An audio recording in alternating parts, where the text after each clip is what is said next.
Roman Relais, chapitre 28, par Marion Chemin. Diego n'était pas de la race des winners. Tout était petit chez lui. Sa taille autant que ses ambitions. Il ne voulait qu'une chose au fond, qu'on lui foute la paix.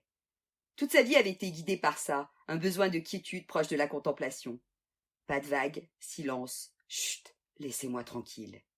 Et puis Julia, et puis les coups, et puis les humiliations, et puis merde! La coupe était pleine. Il n'avait pas envie de faire profil bas cette fois.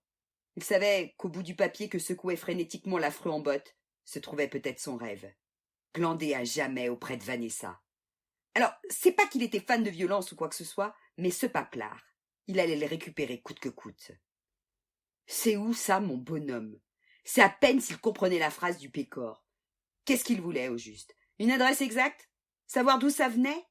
Punaise, quel bordel! Alors, hein? C'est où? On t'a coupé la langue? L'étincelle, le tout pour le tout. D'abord chialer, il allait falloir chialer. Diego ne voyait que ça comme issue. Il voulait une vraie crise de larmes, la morve qui tombe dans la bouche et tout. Il fallait que ça sonne juste. Que l'autre y croie si tant est que l'autre ait quelque humanité en lui. Alors, Diego se rappelle des trucs moches de sa vie, s'apitoie sur son sort de petit mec de rien du tout. Se rappelle de l'abandon du père, de la détresse de la mère, de ses amours perdus, tout y passe. Et ça marche. Acteur studio à fond de balle. Sorte ce corps de Niro.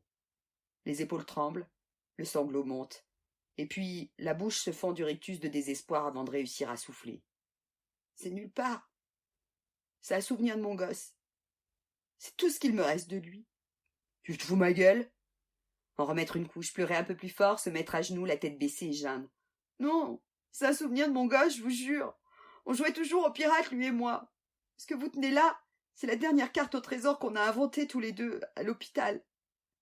C'était ma dernière visite à son chevet. Le jour du confinement. Il est décédé dans la nuit qui a suivi. La tête toujours baissée, Diego attendait la suite la boule au ventre. Puis un borborigme incompréhensible sortit de la bouche du paysan en slip qui s'approcha de lui. Diego releva la tête. L'homme tremblait. Il pleurait. J'ai l'air brutasse comme ça, mais j'ai un cœur. Ce que tu viens de me raconter, ça me chambarde. Moi aussi, j'ai perdu une gamine. Je sais ce que ça fait. Putain, vieux. Toi et moi, on est frères. On est frères de peine, tu comprends ça? Toi et moi, c'est à la vie et à la mort maintenant, tu comprends? À ces mots, le colosse le souleva et le serra contre lui. Le nez de Diego arrivait pile poil au niveau des aisselles de son nouveau frère, et la nausée le gagna. L'autre n'en pouvait plus de pleurer et dit entre deux sanglots. Me dis pas que celle que je viens de laisser crever, c'était la mère de ton gamin! Encore caché dans les bras de Slipman, Diego ne put s'empêcher de sourire avant de lancer. Non, elle, c'est juste une fille qui m'a pris en stop. Je la connaissais pas. Par contre, j'allais rejoindre la mère du petit. On est séparés, elle est ébranlée. Vous avez un téléphone pour que je l'appelle? Tout ce que tu veux, mon frère. Je m'appelle Didier. Et toi? Diego. Putain, en plus tes parents étaient fans de Johnny, on a tout pour s'entendre. Eh bien, c'est fini tout ça. On rentre à la maison. Josie doit se demander ce que je fous encore dehors. Je veux pas vous déranger. À partir de maintenant, Diego, tu fais partie de ma famille. Et ma famille ne me dérange jamais. Compris? Compris. Tu aimes la récorée? Pardon? La récorée, tu aimes? Parce qu'on n'a plus de café. Et je sais que les parigots, tout ce qui est pas café, ils aiment pas. Ah non, non, ce sera parfait. Mais dis-moi, Didier, juste, tu veux bien me rendre mon papier? Avec un sourire qui invitait à la confiance, Lipman glissa la carte sacrée dans la poche du pantalon de Diego. Ensemble, ils allèrent dans la demeure du géant. Une petite femme les accueillit sans mot dire et pour cause.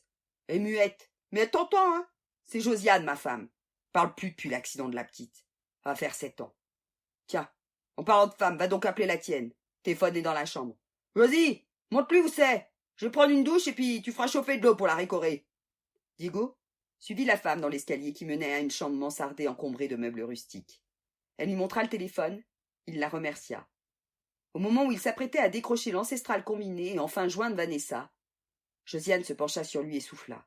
« Je vous en supplie, sortez-moi de cet enfer. »